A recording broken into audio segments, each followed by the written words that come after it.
The best 16-bit Castlevania game wasn't released in the United States until 2007. Akumajō Dracula X Shin no Rondo, more commonly known as Dracula X Rondo of Blood, was originally released for the PC Engine Super CD in Japan in 1993 by Konami. In addition to being an all-time classic, it used the CD format to bring the kind of detail and polish that would define future generations of Castlevania.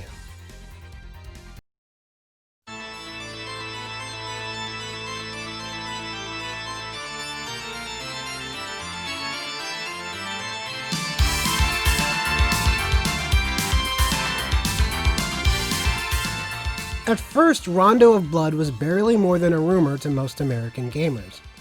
Stories of an amazing Castlevania for a system in Japan spread during the early days of the internet, and the legend would only grow.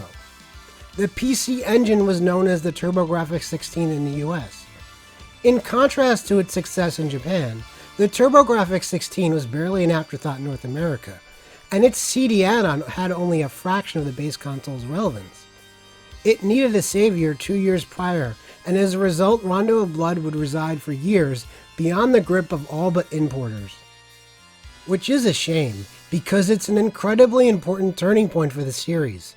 It stars Richter, the latest Belmont to face the evil of Dracula, who is not only terrorizing the countryside, but also up to some magical shenanigans with the assistance of the Dark Priest. It's damn right. Rondo of Blood includes gameplay alterations that take the first small steps towards Metroidvania. Levels are linear and played in order with a twist.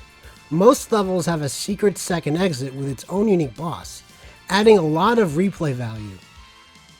Your default weapon is the classic whip, which only attacks straight ahead. It is more basic NES game whip than 16-bit game whip. A backflip is introduced, which is new to the series, but you will find few uses for it. Hearts are collected to fuel your secondary weapons, and the magic book secondary weapon makes its debut here. The basic whip is a bit disappointing, but the game is designed around its limitations so well that the end result is just as satisfying as the omnidirectional whip of Super Castlevania IV.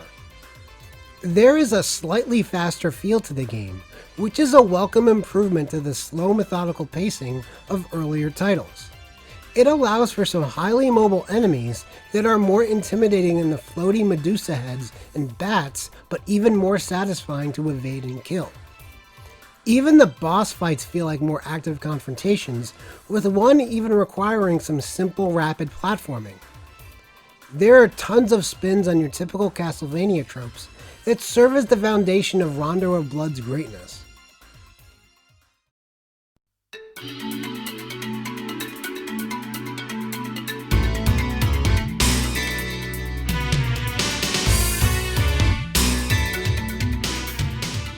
A first playthrough of Rondo of Blood feels like a straightforward Castlevania game that is good but nothing special. It's the details that make the game come alive. From using a portion of a town from Simon's Quest as part of the first level, to an entire secret second character, there are series-altering changes here. When approaching the first level boss, whether it be on the main or secondary path, you can notice the beast hanging around in the distant background. At the beginning of the second main level, there is something following you into the castle. Further progress will unveil multiple pathways.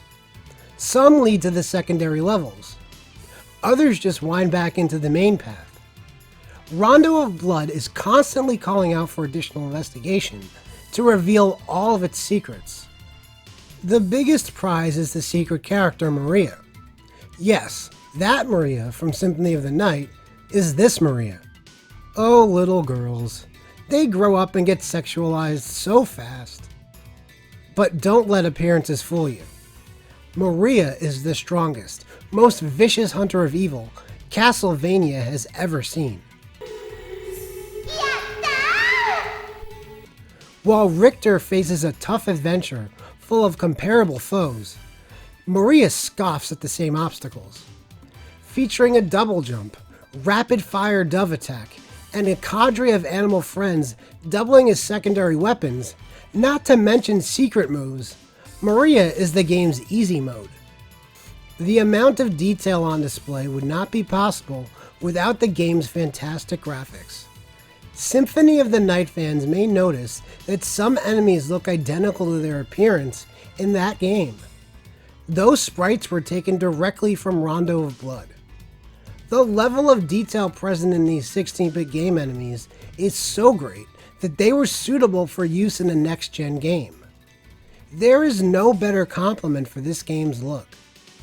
The CD format enables the use of cutscenes, dialogue, and much higher quality music than had existed in any Castlevania game before this. The soundtrack is a collection of remixed classic Castlevania tracks and new intense, high-energy music that is a perfect fit for the higher octane action. The cutscenes are anime-styled, a contrast from the gothic styling of Symphony of the Night. This is the only area where Rondo of Blood misses the mark. Everything looks too cute. I just want to pinch Dracula's cheeks. What a cute little boy.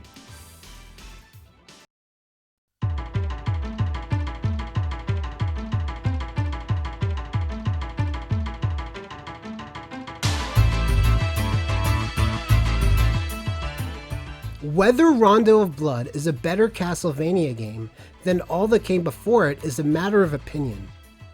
I would argue that this is the most that can be done in a linear Castlevania. It's no surprise that Symphony of the Night was such a structural departure. The developers crammed everything they could into this game, and they needed a bigger container. It was truly a labor of love. But judging it on its own merits, Rondo of Blood is an unquestionable classic. If you've ever picked up the whip to challenge Dracula and never played this game, you are cheating yourself.